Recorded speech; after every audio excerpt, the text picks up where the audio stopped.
Hello, and thanks for joining us on the West London Sport YouTube channel. I'm joined today by Ian McCullough, Kevin Gallen and Ben Kosky to talk a bit about QPR and the transfer window, which is now open.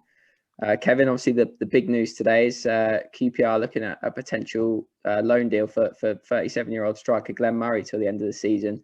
What are your kind of thoughts on that? Do you like him as a player, and do you think he would help fix QPR's sort of problems that they've had in that area of the pitch so far this season? I do like him as a player, but I thought he was. Is he 37? I think he's 37 now. Yeah. I thought he was 35, 37. Well, that sort of puts a little bit of me on the negative. Look, I've seen Glenn Murray play loads of times. I know what he's good at. He can hold the ball, he can link the play up. He's not going to run in behind because he never really had the pace, but obviously he's lost even more of the pace, but he needs service and needs crosses into the box. He'll get across defenders and get little touches and little nicks. He comes alive really in the 6-yard box, but you need to give him service for him to produce the goods. What I would say, I'll reserve judgment until I see him play, but maybe for the remainder of the season, the other two strikers haven't really done it. I mean, Macaulay Bunn hasn't really had the most chance. Lyndon Dykes, have to say, the performance against Norwich was a very poor performance from him. He didn't link the play up, didn't hold it up, didn't win a header, didn't look like he was going to score. I think he needs to be taken out of the firing line a little bit. I think he needs to have a rest, maybe get some confidence back, because he looked shot against Norwich. So Kelman, I quite like Kelman when I've seen him come on and play. He looks like he can knows what he's doing and takes up the right position. Looks like he can. He's got good awareness of his teammates when he lays the ball off. I know he's a kid, but Glenn Murray will be in there if we do get him. Someone experienced, knows where the goal is, knows the game. It could be a good signing, but we'll have to see what his fitness is like, because he hasn't. I think he's played one game this season for Watford, so I think, yeah, might be one start. So he'll be lacking a bit of match fitness. So let's see how he gets on if we do sign him. Do you think that would be a benefit to the signing, though, Ben? Is obviously that he's very experienced player. He's obviously coming towards the end of his career now, and you've got two pretty young strikers in Lyndon Dykes and Macaulay Bunn who have sort of struggled this season and haven't done too well. Do you think Glenn Murray coming in could perhaps help those two as well? Yeah, I can see the logic of getting someone like Glenn Murray in on a short-term basis, because, as you say, Dan, that those two sort of main strikers have not really hit form. And I mean, Kev referred to Glenn Murray in terms of his fitness. I think it's fair to say if he were to come in, he's not going to be starting every game. He's certainly going to be sometimes maybe 45 minutes here, an hour there, something like that. But potentially, perhaps the know-how, the experience that he's got could just give the team something different. I think the only thing I would say, if Glenn Murray is coming in, for me, you really have got to then have a situation where you've got two up front regularly. Because let's not forget, they brought in 3 strikers in the last 6 months, including Kelman. You cannot sign 4 strikers in 6 months and play 1 up front. You've got to be playing 2 up front. And so whether that's Murray or Dykes, perhaps with one of the other guys coming in a bit deeper, I don't know. But for me, that's the way you've got to go. It would be no good if we're talking hypothetically Glenn Murray, but for me, it'd be no good sticking him up top on his own without support, perhaps without service, and expecting him to magically turn it around, because that's not going to happen. It's got to be part of, for me, a change towards playing 2 up front more consistently as well.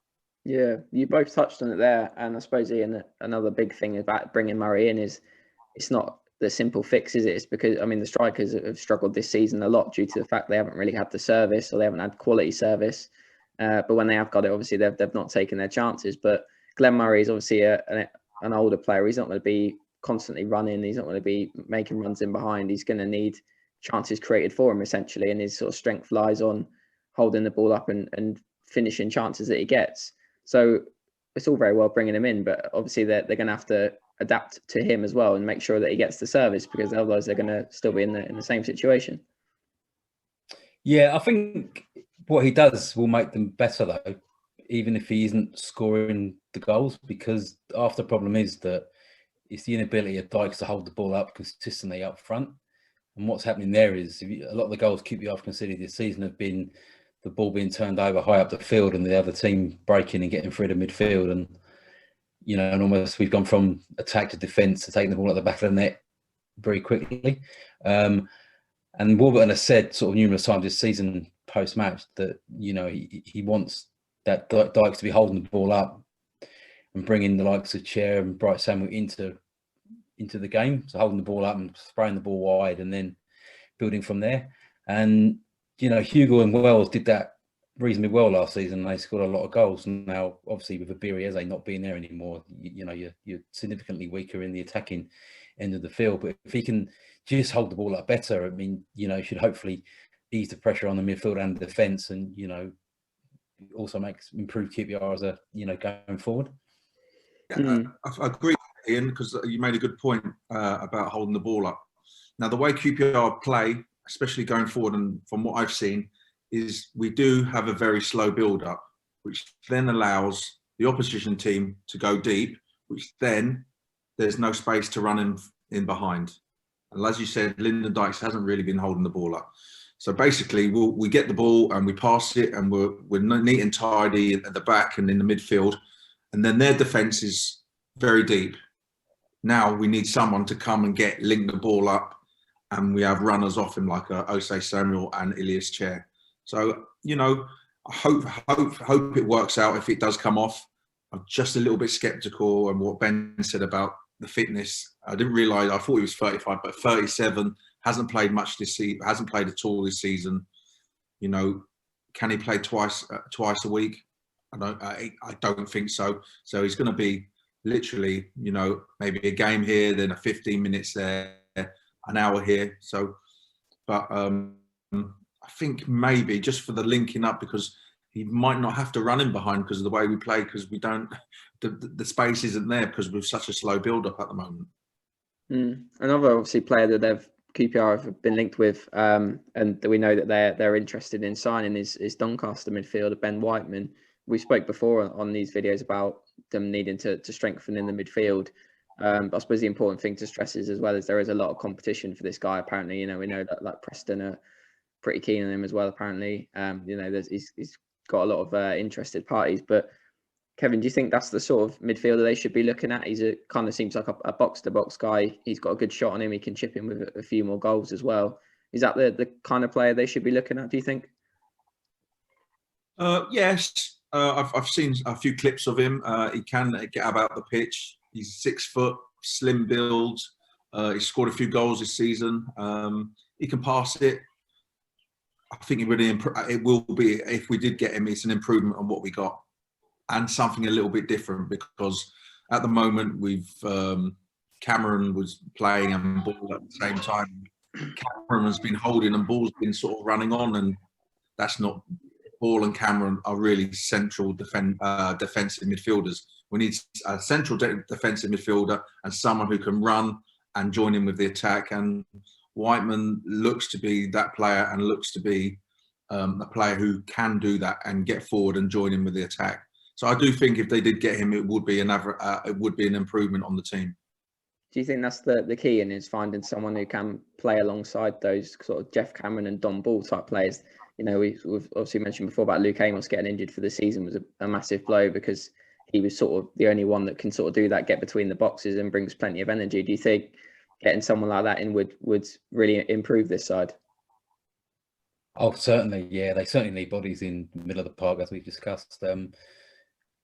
3 years ago, they had centre midfielders coming out their ears with, Scowen, Luongo, Freeman, etc. That, now they're really thin in that area. So anyone that comes in is, who's been playing at a decent level, should hopefully improve them. I think it'd be hard to get him. I think Doncaster are going quite well, high up in the league. Are they going to want to let go of him in January? So, it may happen, it may not. But, you certainly think that, I know they're after a centre midfielder, a centre back, and also a left back. I think that's even more crucial. Just, if he's going to persist with this 3-5-2 system, you're really only playing with one wing back because Hammerlinen doesn't really have the game to kind of be crossing the halfway line and putting balls into the box. So they need, and particularly as Kevin said, with someone like Glenn Murray, whose game relies on crossing to the box, they had that in abundance last year with Ryan Manning putting balls into the box, and so I think that's somewhere they need to strengthen as well.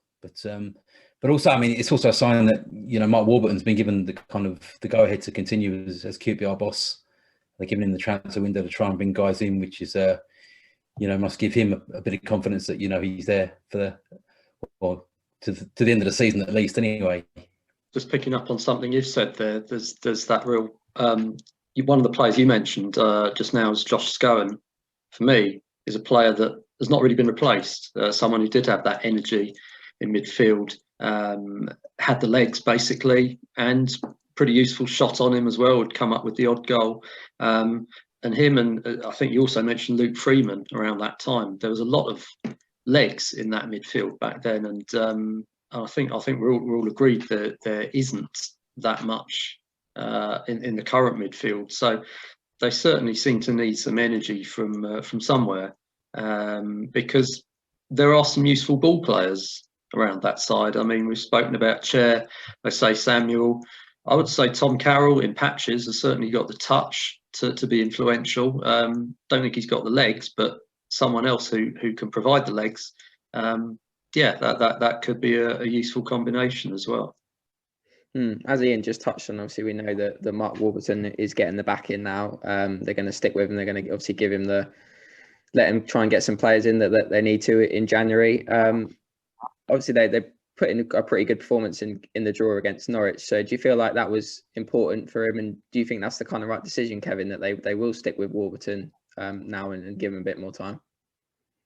Well, we're saying that we're going to stick with Warburton, but you lose the next 3 games, and then in a week, will they stick with him? It's always, the manager's job's always dependent on results. You lose to Fulham, and who are probably playing a really sort of a reserve team because they've got so much COVID, which then puts so much more pressure on the game. Because, and I've been there, and someone sent a clip on Twitter when we played, must have been 26 years ago, we played Aylesbury in the FA Cup. Now, you're on a hiding to nothing. If you don't beat them comfortably, it's a poor performance. But I just remember feeling very nervous before that game because the pressure was on us because we're playing Aylesbury. Anything can happen, and if you lose, it becomes embarrassing. So I'm not saying that about QPR playing Fulham. I don't know what the team is, but I'm hearing they've got a lot of problems with COVID. It's a pressure game because if they play a really young team, we're all the fans are expecting QPR to win. And if it don't work out that way, everyone's Twitter goes mental. We then play Luton on Tuesday, and then is it Wickham on the Saturday? I believe so. Is that right? Luton on Tuesday and then Wickham on Saturday. Yeah. Big game, QPR. So we're saying that Warburton is getting backed. Yeah, maybe. If he loses those 3 games, is he? It's all up in the air again. So that's the role of the director of football. You sign players for the club and for the longevity of the club, not necessarily for the manager. Certainly this season, more than any, I think, as well, it's because of the quick schedule and the fact that they're playing games one after another in such quick succession means that the narrative sort of changes so quickly. We've seen it in the Premier League as well. Like, people think managers are doing well. Like Frank Lampard was getting praised a month ago, and now he's favourite to get the sack. And it's especially true now. Obviously, QPR coming off the back of a good point with Norwich, which sort of seems to have got Warburton a bit of time. And certainly for now, we know, like you said, Kevin, things change quickly, but they are going to have a bit of backing. But I mean, Ian, obviously you're going to say something there. Do you feel like that's kind of the right move as well? I think, as Kevin rightly says, a week's a short time in football. So I think it is the right decision to make. I think particularly in the current circumstances the world is at the minute, bringing a new manager in who can't potentially have to spend that much time on the training ground with his players isn't ideal. But I was going to ask Kevin, actually, this is probably the first time Warburton in a long time has had a lengthy period to spend with the players. How much difference does that make, having a kind of not playing every Saturday, Tuesday? The players, are they prefer to play matches regularly, or do they actually, is it good to kind of actually spend time on the training pitch working on shape and things? I think What's general? they'll be quite happy for the slight break and maybe a few days off to recharge their batteries and stuff, because it's literally it's mental, isn't it? It's like Saturday, Tuesday, then there's an international break, and then they go Saturday, Tuesday, mental again for 4, 5, 6 weeks. So I think they'll be quite pleased to have that little break, but then it's going to come all on top. Regarding the training, I mean, we spoke about this, about when the manager said that, was it Dykes and Macaulay Bomb don't even know what they look like to each other. Yeah. Well, maybe they've had a good, how long ago did we play Norwich? Maybe 10 days to work together and play 2 up front in a 3-5-2. We'll see on Saturday. But I think they'll be quite pleased to have that little break where they haven't played a game. They had a few days off. They've been training, recharged the batteries, and they should come out on Saturday firing and whatever they've been working on, because they actually have changed the system for the last couple of, was it the Norwich game or was it the game before? Was it just the Norwich game we went 3-5-2, or the game before? Swansea also, yeah. So 2 games. So what happens is you play Saturday, you're probably in on Sunday recovery. On Monday, the players who play just do a little bit of light jog, a little bit of training, where the lads who haven't played train. Then you play Tuesday. Then it's pretty much the same Wednesday, Thursday, little bit, maybe tactics on a Friday. You play Saturday. So you're not actually getting real training in. So this little break, hopefully, is good. Now the manager can actually work on that system. If he's going to play that system, he's had a good week or so to work on that system. So I think the break should do the team and the manager well.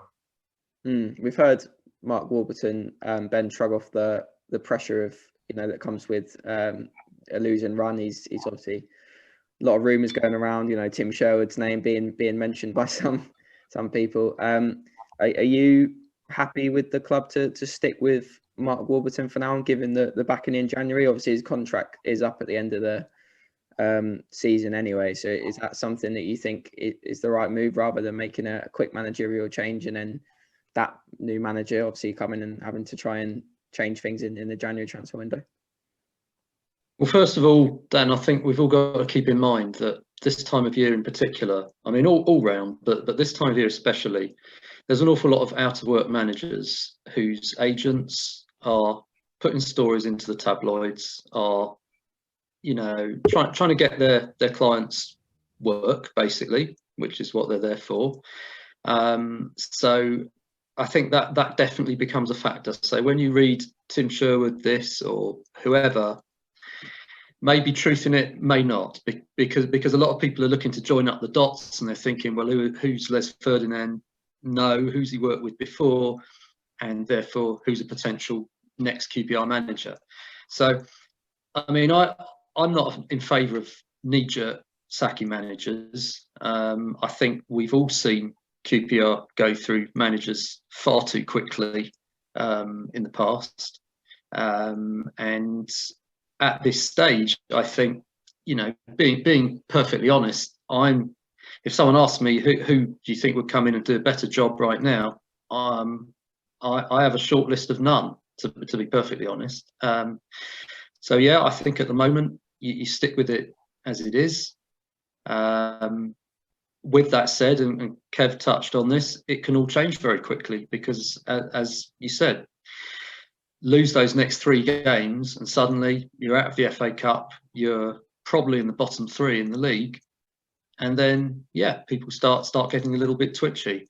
I mean, I'm interested to see especially how they'll line up in the FA Cup game, because for me, the fact they've had a 10-11 day break means there's absolutely no excuse for not starting your best side, none whatsoever. You might want to give players a bit of a breather towards the end of the game, say we've got another game Tuesday, something like that, but you must start with your best 11. And the reason is very simple. It's psychological. If a Fulham team, which as we know will be a young team, an inexperienced team, if they see a team sheet that is saying to them, QPR are not giving this their all, that's a big psychological advantage. And I've got to say, I mean, going back 1 year, I felt Mark Warburton really got it wrong in the FA Cup when we played Sheffield Wednesday in round 4. He put out a weakened side. He left Samuel, I think, on the bench. He left Naki Wells, who was still there on the bench. And for what? There was a mid-table league game the following midweek, I think. Big deal. You lose the FA Cup game, you're out. That's it. So. But he did it against Swansea as well, and they won 5-1. And young players got to make their chance. So where do you give these young players that aren't playing a chance to kind of play in the first team? That's no, it's a good point, Ian. I mean, I think the opposition though does play a part in this, and I think, say they were drawn against Swansea again. You know, fans want to see the team do well in the FA Cup. Don't get me wrong, but I don't think most fans will take kindly to not giving it 100% against Fulham, whether it's a Fulham first team, a Fulham youth team, or whatever, because local pride does matter. And I think when you are given a tie like that, you've got to give it your all. And as I say, sorry, go on, Kevin. You think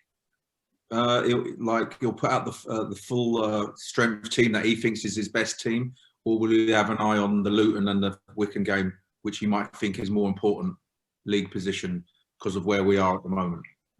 I think you're probably right. He will have one eye on those, but the point I'm making is, if you look at the way the FA Cup is it normally comes on that first weekend in January when you just come off the back of, I don't know, 4 games in 12 days or something ridiculous like that.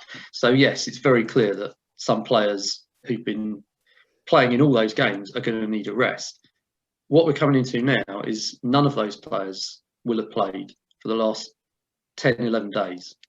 So there's absolutely no reason why they shouldn't at least be starting. And I stress starting. I honestly think it makes a difference when you look at the team sheet. And if you look down there and you see the best players are not involved or they're on the bench, that sends out a message to the opposition. And it can make a very big difference. But as I say, I think no problem if you start your best team, you see how it goes, and maybe you pull players off after an hour. You need to keep them fresh for Tuesday. That's fair enough. But it's, for me, all about how you start and what that team sheet says. And for me, it's got to be strongest available.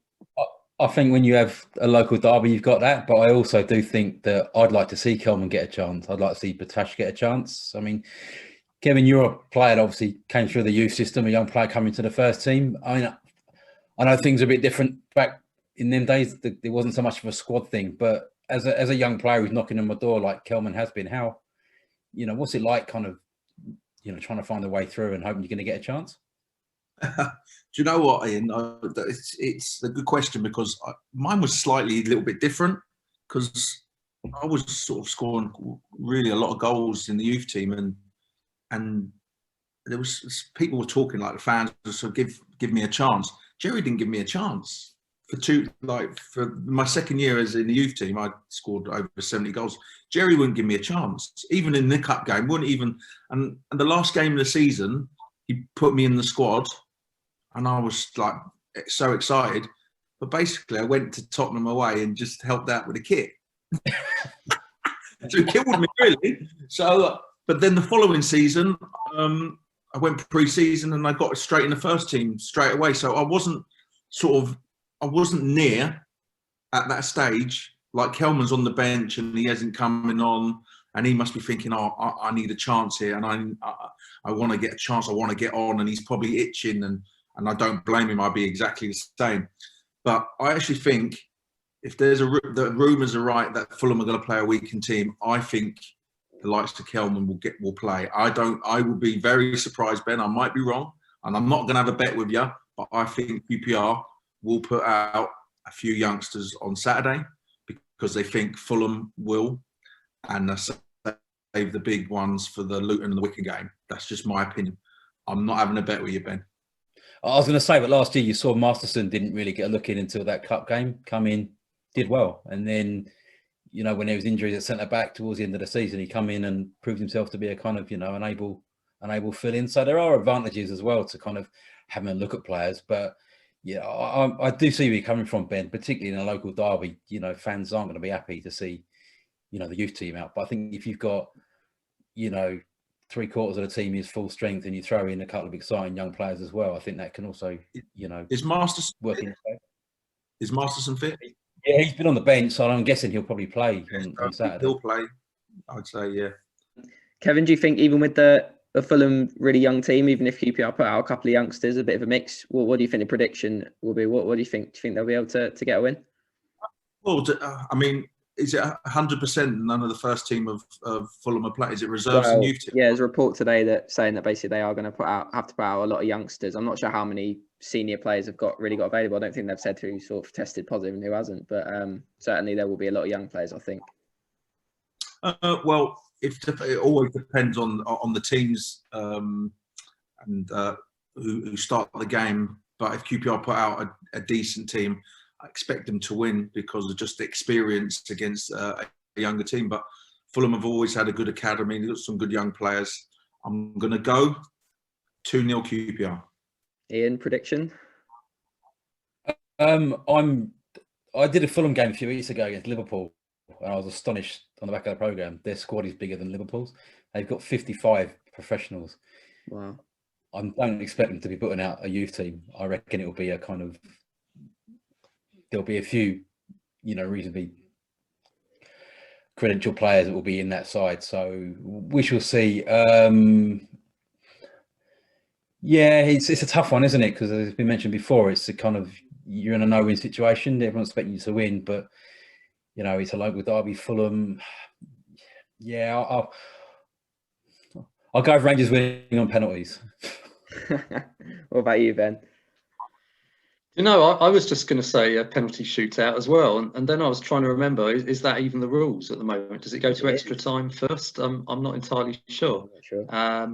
But replays anyway. I'm pretty sure there's no replays. There's certainly no replays, but yeah, as you've all said, it obviously greatly dependent on the lineups. You know, I would like to think Rangers can get a result, whatever team they put out, whatever team Fulham put out. But I'm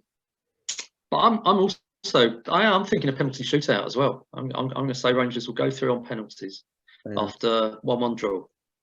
Yeah, well, I think 2-1 QPR. I think Fulham will put a bit of a weak team out, so let's hope they can get a win.